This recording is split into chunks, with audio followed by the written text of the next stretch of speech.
Alhamdulillah kita masuk ke pembahasan masalah-masalah dalam kitab Uqudul Lujain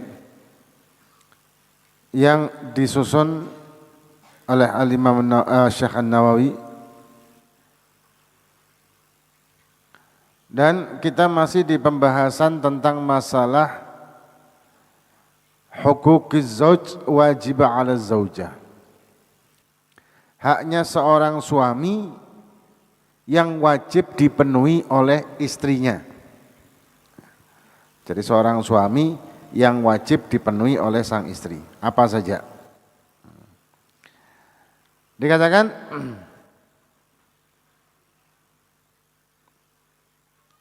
yang sebelumnya sudah kita bahas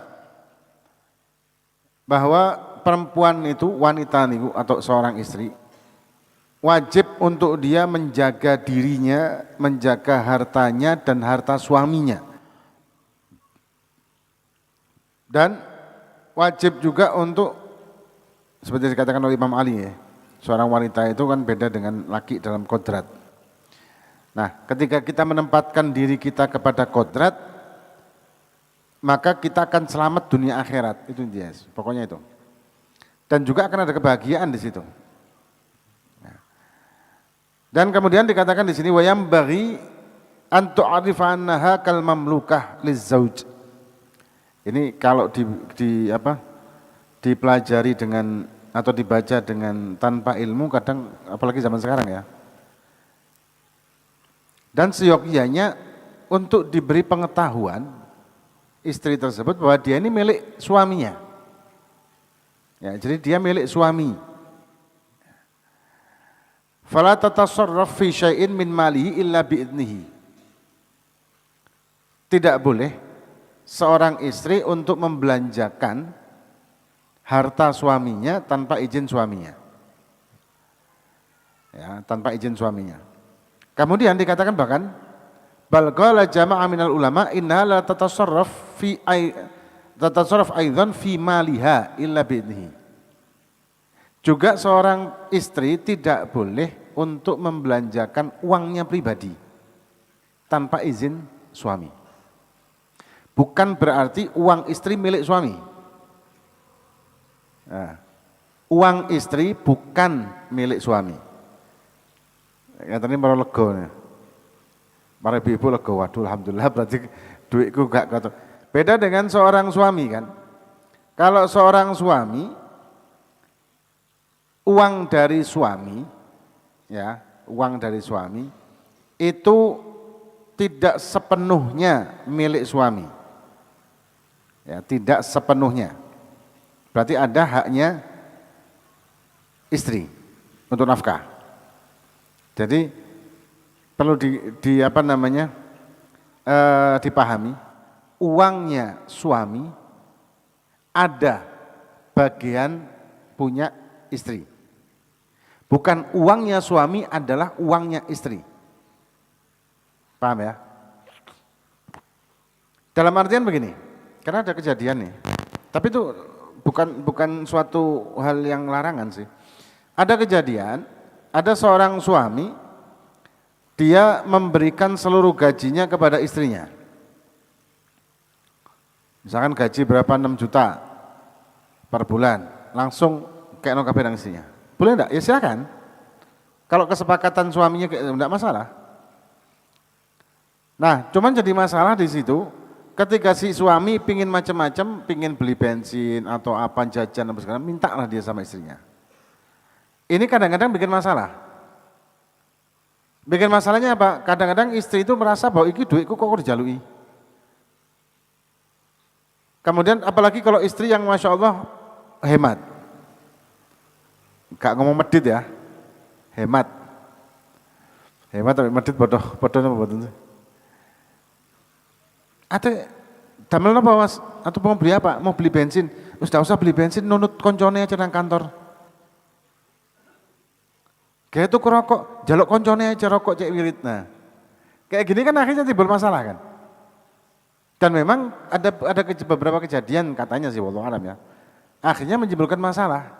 suami merasa tidak dihargai, dan suami bahkan merasa melarat benar padahal dia punya uang, dan si istri merasa bahwa dia harus megang uang tersebut dan harus mengamankannya dan tidak dikeluarkan kecuali betul-betul perlu. Padahal kalau untuk nafkah masih banyak susuknya, masih banyak sisanya. Nah ini akan jadi masalah kan. Nah maka itu sepakatan gimana untuk masalah nafkah ini berapa sebulan. Ya kebutuhannya apa aja. Dan si istri juga bertanggung jawab untuk masalah mengelola nafkah tersebut. Ya, misalkan sebulan membutuhkan berapa. Dan perlu diketahui juga masalah, dan sering Anda bahaskan, bahwa nafkah itu ada batas minimal. Minimal nafkah. Ini sudah kita bahas. Ada minimal nafkah. Andai kata dilebihkan dari minimal, maka dia mendapatkan fadilah pahala. Jadi ada minimal nafkah dalam setiap orang itu mempunyai minimal nafkah, tergantung dari penghasilan masing-masing. Kalau penghasilannya itu mampu menengah ke atas, maka sekian. Kalau penghasilannya menengah, sekian. Penghasilannya menengah ke bawah atau miskin mungkin, sekian. Di luar dari nafkah wajib tersebut adalah sunnah dan pahala besar. Ya. Apalagi sekali-sekali memberikan hadiah begitu ke istrinya, misalkan ditumbasakan apa? Masak kilo 2 kilo lah. Hah? Tumbasakan bedak sing rega piro? Bedake satu bedak aja 1 juta jadi itu. Bedak toko emas. Nah, jadi disebutkan di sini bahwa begitu juga harta si istri, walaupun suami tidak punya hak atas harta istri tersebut. Tidak punya hak. Ya. Tapi ketika ingin membelanjakannya, izinlah kepada suami. Walaupun sekali lagi ya, supaya tidak salah paham, suami tidak punya hak atas harta istrinya. Kayak uang mahar. Uang mahar juga bukan haknya suami. Dan yang perlu diluruskan lagi, mahar ini yang menentukan adalah calon istri, bukan keluarga istri. Karena mahar itu milik istri, bukan milik keluarga istri. Nah, yang sering banyak terjadi kan mahar itu dianggap nebus istrinya ke keluarga. Ya, padahal bukan seperti itu. Dalam Islam tidak ada penebusan gitu. Itu semacam ikatan, nah, akad ikatan di dalam pernikahan. Akad ikatan itu mahar itu. Dan yang paling bagus mahar itu ya gak terlalu mahal gitu maksudnya. Tapi ya standar lah. Ya masih mahari murah tapi lah belanjani seumur hidup. Nah kemudian kalau peningset, apa peningset itu? Apa namanya peningset bahasa Indonesianya apa? Seserahan ya, lamaran. Kalau lamaran itu kan adat aja. Ya boleh-boleh aja. Ya boleh-boleh aja. Tapi nominalnya gimana? Ya, nominalnya itu tergantung adat juga sih. Tergantung si pihak wanitanya juga. Tapi intinya yang wajib itu mahar, dan mahar itu yang menentukan jumlah nominalnya adalah pihak calon istri, bukan pihak keluarga istri. Ya, kemudian setelah diserahkan, maka mahar itu milik pribadi istri. Boleh enggak dipakai untuk modal, misalkan modal kerja suami? Ya kalau istrinya meridhokan ya enggak masalah. Karena itu punya istri kan. Atau istrinya ngutangi ya enggak masalah juga. Loh, apakah istri bisa mengutangi suami? Ya bisa. Cuma hati-hati. Nah, lek utang mbek wong liya jarang ketemu. Lek utang mbek istri bendino ketemu, ngeluh sampean. Hah, pemene bendino ditagih. Tangi turu ditagih sampai turu. Hah, darah tinggi kumat are. Tapi ya utang, dan maksudnya bukan berarti beda dengan suami ya. Ketika suami memberikan nafkah kepada istri tidak dihitung utang, tapi kewajiban, sudah milik sudah. Hak milik.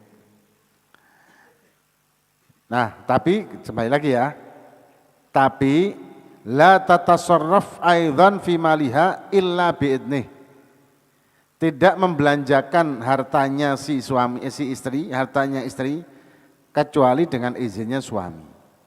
Ya, supaya tidak timbul fitnah juga kan. Kemudian wa yajibu 'alal mar'ati dawamul haya min zaujiha. Nah, ini masalah sikap. Dan wajib atas seorang istri itu untuk dia selalu intinya merasa malu kepada suami.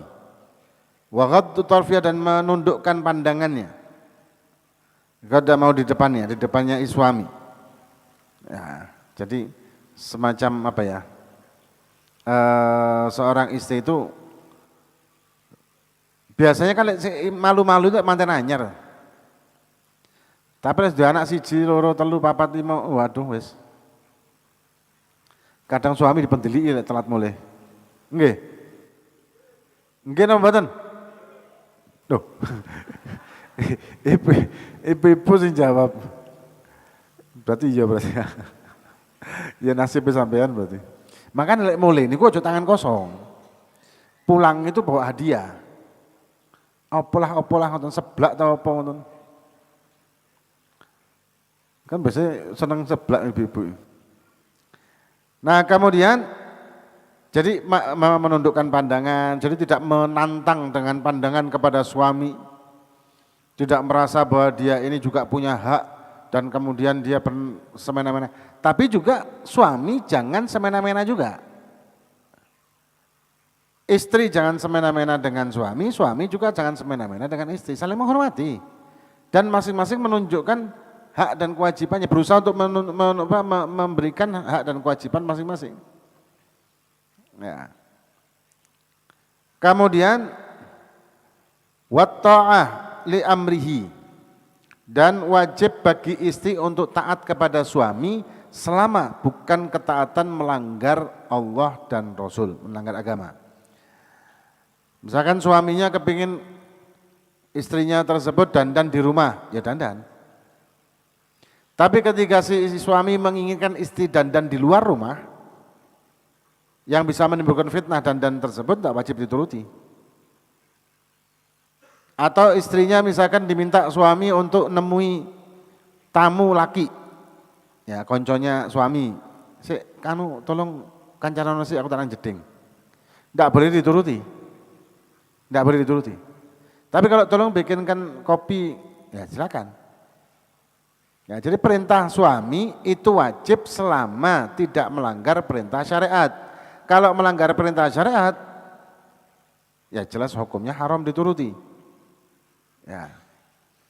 Kepada siapapun sih sebetulnya itu ya. Perintah kalau selama perintah itu melanggar Allah dan Rasul tidak wajib untuk taat. Bahkan wajib kita tentang, kecuali kalau misalkan kita mukroh. Apa mukroh? Kepaksa. Dengan mungkin ancaman pembunuhan atau ancaman menyakiti diri kita atau apalah. Dengan ancaman-ancaman seperti itu maka kita bisa dengan beberapa persyaratan, ada 4 syarat malahan dalam fikih itu. Jadi tidak sembarangan dipaksa itu berarti tidak dosa melakukannya, enggak sembarangan begitu. Nah, apalagi kalau misalkan, lo sampean kok ngombe apa, dipaksa koncoku, dipaksa apa? Lek gak ngombe gak dikancani, gak dianggap konco. Ini bukan paksaan. Ini bukan paksaan sama sekali. Atau ancamannya ancaman misalkan nanti dimusuhi, ya bukan ancaman ini, tidak boleh dituruti. Malah kalau perlu kita lawan. Bahkan kalau ngelawan orang yang ngancam dengan kita diancam akan dibunuh misalkan, kita ngelawan dan kita terbunuh, mati syahid kok kita. Pahala syahid. Ya ketika kita diminta untuk melakukan suatu kejahatan atau kemaksiatan, kita nolak dan diancam untuk dibunuh, kita melawan dan akhirnya terbunuh, syahid. Nah. Kemudian wasukutu inda kalamihi, dan si istri itu ketika suami berbicara diam, mendengarkan. Diem ini bukan gak ngereken loh ya. Loh saya suka diem kalau suami ngomong, diemnya gimana? Ya tulisan HP. Ya bukan diem namanya. Perhatikan apa yang dibicarakan sang suami. Begitu juga suami sih sebetulnya, kalau si istri ngomong itu ya rungokno. Tak belani sampean Bu. Bahaya ini. Soalnya sing akeh ibu-ibu iki ngaji sih. Nah, misalkan bahaya demo. Nah, kemudian kadang orang itu ya, kadang seorang wanita ya, enggak tahu bener apa mboten. Wanita itu butuh untuk bicara dan didengarkan tanpa perlu jawaban. Pokok dengarkan. Nggih. Bu, nggih napa mboten?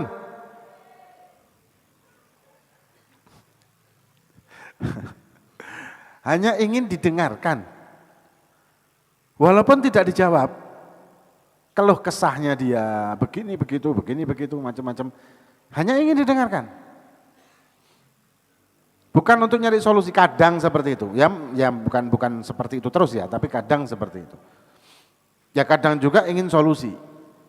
Ya seperti ini gimana nih? Kadang cuma ingin diperhatikan. Karena subhanallah wanita ini makhluk yang luar biasa. Untuk memahami wanita itu sangat luar biasa juga. Bahkan nyetir motor mawon nggih. Nyetir motor kalau kita di belakangnya orang perempuan lagi nyetir motor kudu hati-hati kan. Rating kanan iso menggok kiri kok. Luar biasa, Bang. Nggih. Luar biasa. Rating kiri menggok kanan, itu biasa itu. Maka itu hati-hati kalau di belakang kan. Begitu juga menghadapi wanita juga hati-hati. Loh, Nabi Adam itu dicemburui sama Siti Hawa. Padahal waktu itu ya gak ono wong wedok liya. Ya napa? Tapi Siti Hawa cemburu. Pemenang saiki akeh wong wedok. Jadi kalau misalkan ada hal-hal yang sepertinya secara orang laki tidak masuk di akal atau logika orang laki, maklumi. Karena perempuan itu kata Kanjeng Nabi apa? Naqisatul agli waddin. Karena lebih mengandalkan perasaannya. Kalau perasaan tidak masuk ke logika. Perasaan sama sekali tidak masuk ke logika. Bahkan bisa dia ungkapkan sesuatu, si perempuan ini ya. Sesuatu tersebut kejadian yang sudah mungkin tahunan atau puluhan tahun yang lalu. Sampean itu dulu begini loh. Aku kapan pernah ngomong ngono? Dhisik patu manten anyar padahal wis duwe cucu. Bayang no? Sudah puluhan tahun masih ingat ketika ada kata-kata suami yang menyakiti hatinya, sik dieling-eling. Walaupun sudah punya cucu, sik pegel, sik panas, sik waduh. Nah, kayak ini harus dimaklumi. Itulah kodrat. Sepintar-pintarnya wanita, secerdas-cerdasnya wanita, tetap perasaan yang diutamakan. Dan itu kodrat. Itu kodrat manusiawi. Jadi para jomblo-jomblo sing ati nikah niku kudu belajar sabar. Sing wis nikah ya wis sabar oh. Dan itu kodrat. Mendidik, nah itu luar biasa juga. Kadang-kadang ketika kita mendidik pasangan kita, sama ketika mendidik anak juga sama sih. Kalau anak mungkin tidak ada perlawanan. Kalau si istri kadang-kadang kalau kita didik, dia akan menjawab begini, loh, sampean sudah didik saya nyuruh ini, tapi sampean ngakukan enggak? Jadi bantah gitu. Ada bantahan. Sampean ngengken kula salat, lan jenengan salate sregep napa mboten? Nah, itu juga tamparan juga sebagai kita. Ketika kita mendidik orang lain untuk melakukan kebaikan, lakukan kebaikan juga. Jangan menyuruh tanpa kita melakukan. Yang banyak terjadi orang tua menyuruh anaknya ke masjid untuk sholat, sedangkan dia lagi dudukan HP. Atau ndelok TV, budal masjid, sholat jamaah. Tapi dia di rumah, gak sholat jamaah. Nah ini kan tidak mendidik namanya. Kepada istri pun begitu. Dan istri lebih kritis. Seorang istri lebih kritis. Dan nasihat buat para wanita, Kadang ada wanita yang mengatakan saya menjadi begini karena suami. Saya bisa menjadi solehah kalau suami mendukung saya menjadi orang yang solehah. Ini jangan seperti itu. Saya bisa taat kepada Allah kalau suami dukung. Kalau suami saya tidak dukung ya saya nggak taat. Ingat, Fir'aun itu punya istri Siti Asiyah yang solihah waliyah min ahlil jannah. Bahkan di surga nanti bersama Siti Khadijah, Siti Maryam, Siti Fatimah. Jadi perempuan nisa al-jannah, perempuan-perempuan al-jannah termasuk istri Fir'aun. Fir'aun ini kayak ngoten. Fir'aunnya bukan cuman fasik kan. Fir'aunnya mengaku Tuhan, nah, lebih nemen dari fasik. Tapi punya istri yang solihah. Punya istri yang Masya Allah. Ya. Nah ini, coba kalau Anda ingin berubah karena orang lain, berarti perubahan Anda bukan karena Allah. Mau itu suami, mau itu istri ya, mau juga orang lain. Kalau kita berubahnya menunggu orang lain untuk mengajak kita berubah, maka perubahan kita juga tidak awet. Contoh, seorang istri berubah karena suami. Dulunya mungkin kak karuan lah, mungkin enggak nutup aurat, dengan orang laki gampang segala macam. Kemudian ketika dia menikah mungkin suaminya Masya Allah begitu. Suaminya mungkin orang soleh, dididiklah si istri. Dan ternyata istrinya jatuh cinta sama suaminya dan dia berubahnya karena cinta tersebut. Dan dia tidak merubah maksudnya dia berubah, tujuan dia berubah hijrah tadi itu. Dari kepada suami karena suami dirubah kepada Allah. Tidak dirubah itu. Perubahan itu kan ada pemicu. Ya, perubahan itu ada pemicu. Atau bahasa arek saiki kan hijrah. Hijrah itu ada pemicu. Nah, tapi ketika ada pemicu yang bukan Allah dan Rasul, pemicunya, misalkan tadi ya, pemicunya suami, atau sebaliknya, pemicunya istri, kemudian dia berubah karena suami, karena istri. Segera, perlahan-lahan, rubahlah perubahan itu karena Allah. Kenapa? Kalau kita berubah karena pasangan kita, kalau kita hijrah karena orang lain, ketika orang lain tersebut menyakiti hati kita, hijrah kita berhenti. Suaminya ternyata menyakiti hatinya misalkan. Apa begitu ya? Dan dia berubahnya karena suami. Berubah sholat, Masya Allah, ngaji, Masya Allah, nutup aurat, Masya Allah. Tapi ternyata suaminya menyakitinya. Mungkin dengan kata atau mungkin dengan apalah, menyakiti hatinya. Berhenti perubahannya. Bisa berhenti kan? Bisa balik enggak sholat, bisa balik buka aurat, bisa balik dia maksiat. Karena perubahannya karena orang lain.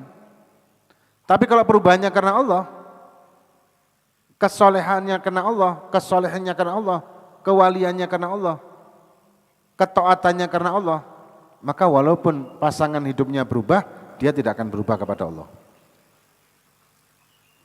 Itu jadikan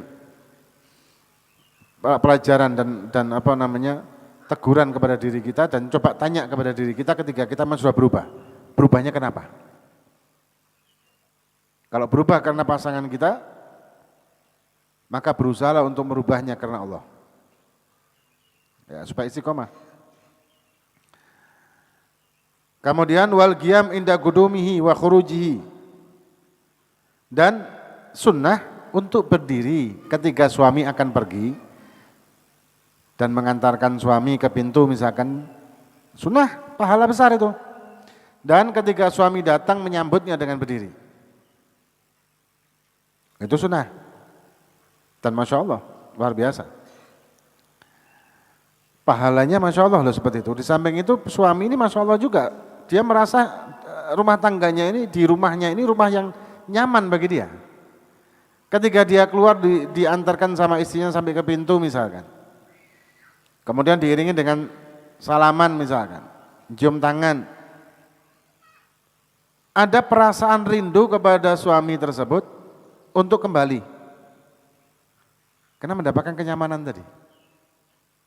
Dan ketika suami masuk ke rumah dari bepergian, mesti kerja misalkan, disambut oleh sang istri dengan sambutan Masya Allah, maka ada keenganan, ada ketidakmauan sang suami atau malas sang suami untuk keluar lagi. Kenapa? Nyaman. Nyaman, kenyamanan. Nah, kadang-kadang dijawab begini. Kadang-kadang ya, kan kalau di medsos kan kalau kita bahas istri, terus sang sang istri menjawab gini lah, kalau gitu, lalu suaminya gimana cara menyamankan istri? Ya kan? Nah kalau misalkan suami kepingin dinyamankan oleh istri, terus istri kapan dong dinyamankan oleh suami? Justru ketika sang suami merasa nyaman, istri bakal mendapatkan kenyamanan. Akan ada perubahan sikap dari sang suami, perhatian dari sang suami ketika ada kenyamanan dalam istrinya. Bakal ada kenyamanan. Nah, kembali kalau suami dan istri masing-masing menjalankan syariat sesuai dengan aturan mana hak, mana kewajiban dan ditambah dengan kesunahan-kesunahan tersebut, maka masing-masing akan muncul kenyamanan dari pasang hidupnya. Bakal nyaman kehidupan rumah tangganya. Bakal nyaman, enak. Dan sakinah mawaddah warahmah ini. Gak mulai-mulai wis dipapak gas habis. Kait mulai kerja wis kewesel bayangno adus wis gitu ngopi ngoten nggih. Morus dipapak. Sik aja mlebu sik. Tuku LPG.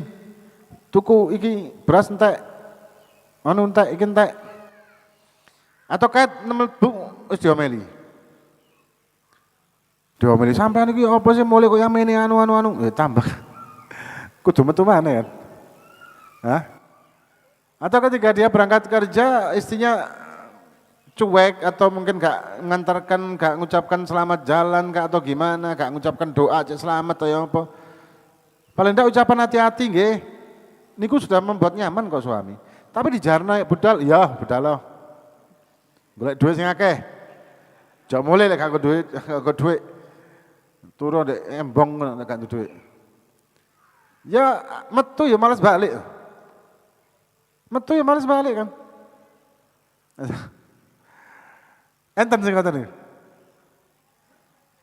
Kula takut bapake, enten to mboten, Pak? Kata Bu terus e.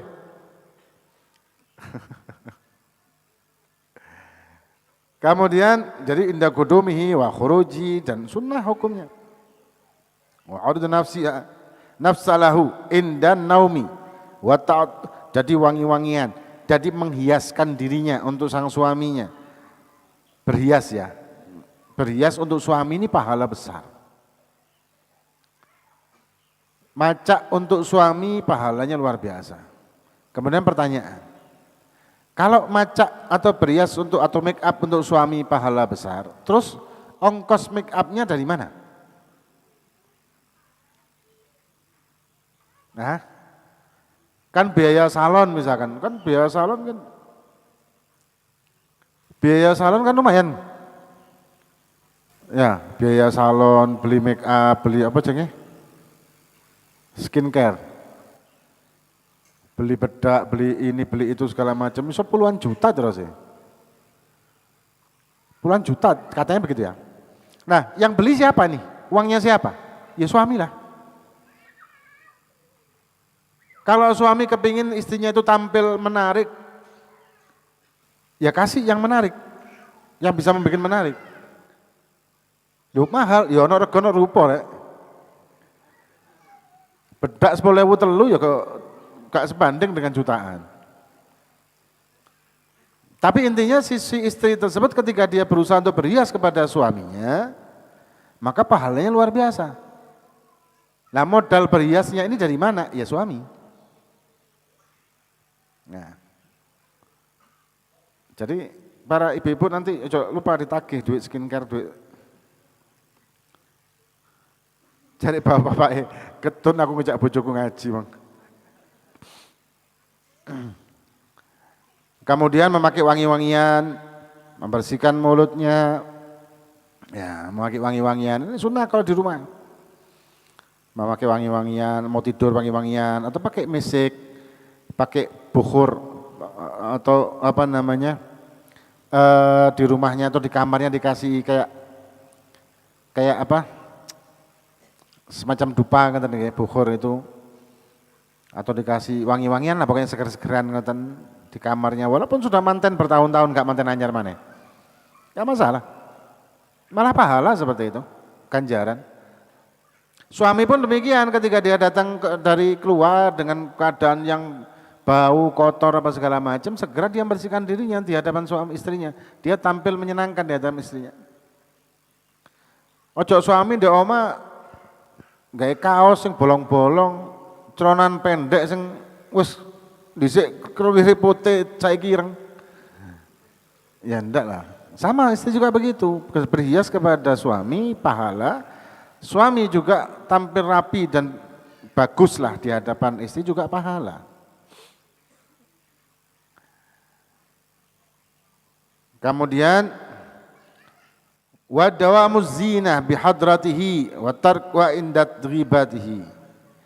Dan si istri tersebut sering-sering macak ketika ada suaminya. Tapi ketika suaminya tidak ada, tidak perlu macak. Ya cukup yang sekedarnya aja lah. Tapi tirose, perempuan itu kalau ndak bedaan niku koyo yo napa ngoten ya. Berarti setiap mari tangi turu bedaan.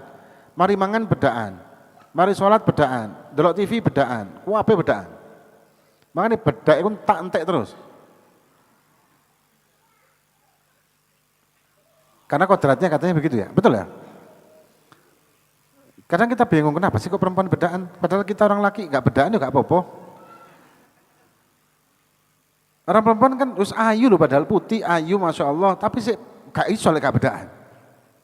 Ya emang kodratnya, perempuan suka dengan macak.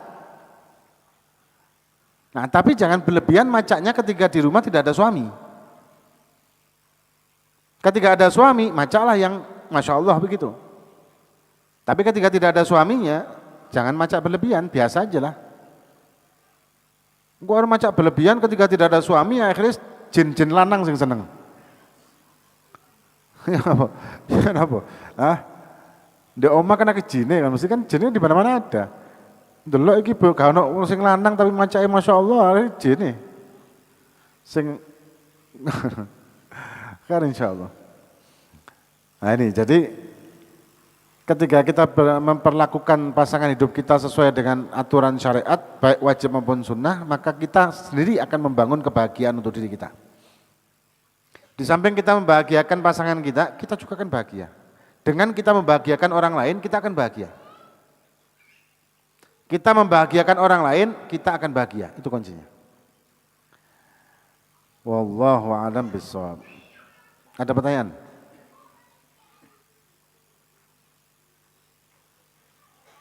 Ini ada pertanyaan.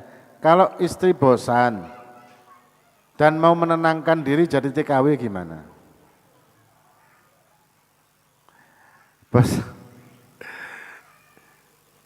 Bosan itu kan pasti ada sebabnya. Bosan saya sama suami, kenapa? Karena suami saya tidak perhatian. Bangunlah kayak tadi. Ketika kita memberikan nyaman kepada suami, maka dia akan memberikan perhatian kepada kita.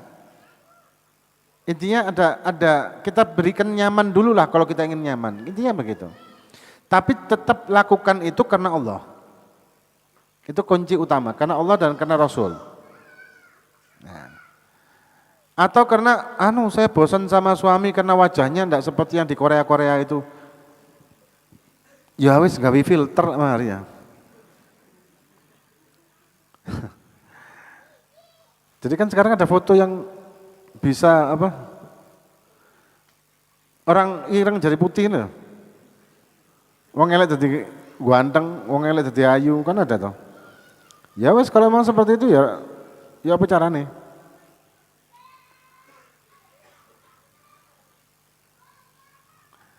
Ada pertanyaan? Hah? Tidak ada? Wallahu a'lam bishawab. Fatihah Allah fakana fi din wa hadikum salih wa nasafuna sallallahu alaihi wasallam. Hadratin Nabi al-Fatihah.